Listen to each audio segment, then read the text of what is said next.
আসসালামু আলাইকুম। একাদশ শ্রেণী ভর্তি কার্যক্রমের বিষয় নির্বাচন অর্থাৎ সাবজেক্ট চয়েসের উপর আজকের ভিডিও। একটু মনোযোগ সহকারে সম্পূর্ণ ভিডিওটি দেখবেন। কিভাবে আপনাকে চয়েস করতে হবে, কয়টি বিষয় থাকবে, কি বিষয় থাকবে এই বিষয়গুলো। তো চলুন আমরা ভিডিও শুরু করি। অবশ্যই আগে ভিডিওটিতে একটি লাইক দিয়ে দেবেন এবং চ্যানেলটি সাবস্ক্রাইব করার অনুরোধ জানাচ্ছি। তো একাদশ শ্রেণী ভর্তি কার্যক্রম শুরু হবে 15 জুলাই থেকে 25 জুলাই এর মধ্যে। তো আমরা অনেক সময় বিষয় চয়েসগুলো নিয়ে একটু ঝামেলায় পড়ি। বিষয় চয়েসে একটু সতর্ক থাকতে হবে। কারণ হচ্ছে বিশেষ করে যারা পছন্দের কলেজ পাননি, পরবর্তীতে পছন্দের কলেজে ট্রান্সফার বা টিসি নিয়ে যেতে চান, তারা অবশ্যই ভিডিওটি দেখুন। আর যারা বিষয় চয়েস জানান না কী বিষয় রয়েছে, তারা অবশ্যই ভিডিওটি দেখুন।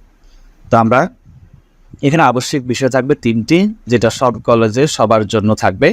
নির্বাচনিক বিষয় থাকবে 3টি, যেটা সব কলেজে সমান নয়। কিছু কলেজে ওই বিষয় থাকে, কিছু কলেজে থাকে না। তবে বেসিক যেগুলো থাকে সেগুলো দেখাবো। আর ঐচ্ছিক বিষয় থাকবে একটি, যেটাকে আমরা অপশনাল বলি। তো চলুন আমরা দেখে নেই। আবশ্যিক বিষয় এটা সকল গ্রুপের জন্য বাংলা, ইংরেজি, আইসিটি, যেটাকে তথ্য ও যোগাযোগ প্রযুক্তি বলা হয়। এবার হচ্ছে বিজ্ঞান গ্রুপের জন্য পদার্থ, রসায়ন, জীববিদ্যা, গণিত। এখানে আরেকটা কথা বলে নেই, এখানে আমি শুধুমাত্র বেসিক যে বিষয়গুলো রয়েছে সেগুলোই উল্লেখ করেছি। কিছু কলেজে কম বেশি থাকতে পারে, অবশ্যই সেটা আপনার কলেজের নোটিশ দেখে আপনি চয়েস করতে হবে। এখান থেকে যে কোনো 3টি নিতে হবে। এরপর হচ্ছে ঐচ্ছিক বিষয় যে কোনো একটি নিতে হবে। জীববিদ্যা, গণিত বা পরিসংখ্যান, উচ্চতর গণিত এরকম থাকতে পারে। এরপর হচ্ছে ব্যবসা শিক্ষা গ্রুপের জন্য হিসাব বিজ্ঞান, ব্যবসা সংগঠন ও ব্যবস্থাপনা, ফিন্যান্স ও ব্যাংকিং, এরকম কয়েকটি বিষয় থাকবে, সেখান থেকে 3টি নিতে হবে। এবং অর্থনীতি, পরিসংখ্যান এরকম থাকবে অপশনাল, এখান থেকে একটি নিতে হবে। আর মানবিক গ্রুপের বিষয় অনেক বেশি থাকে। তো যেমন ইসলামের ইতিহাস, ইসলাম শিক্ষা, যুক্তিবিদ্যা, সমাজবিজ্ঞান, সমাজকর্ম, অর্থনীতি, পরিণতি সব কলেজে সমান নয়। অর্থাৎ সব কলেজে সব বিষয় পড়ানো হয় না। যে বিষয়গুলো পড়ানো হয় আপনাকে সেগুলোই চয়েস করতে হবে। এখান থেকে যে কোনো 3টি নিতে হবে। আবার ঐচ্ছিক বিষয়ের ক্ষেত্রেও অনেকগুলো বিষয় থাকবে, এগুলো থেকে যে কোনো একটি নিতে হবে।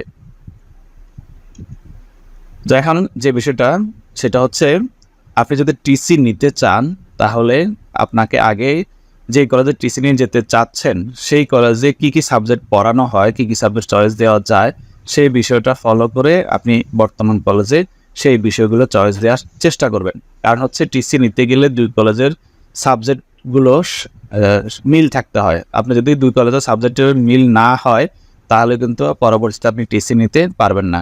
এখানে আরেকটা কথা বলে নেই, সেটা হচ্ছে আপনি কোনো কারণে এখন ধরুন সাবজেক্টগুলো চয়েস দিয়ে ভর্তি হয়ে গেছেন, পরবর্তীতে যখন ক্লাস শুরু হবে এর 1-1.5 মাস পরে বিষয় পরিবর্তনের জন্য নোটিশ দেওয়া হবে। তখন আপনি বিষয় পরিবর্তনের জন্য আবার কিন্তু আবেদন করতে পারবেন।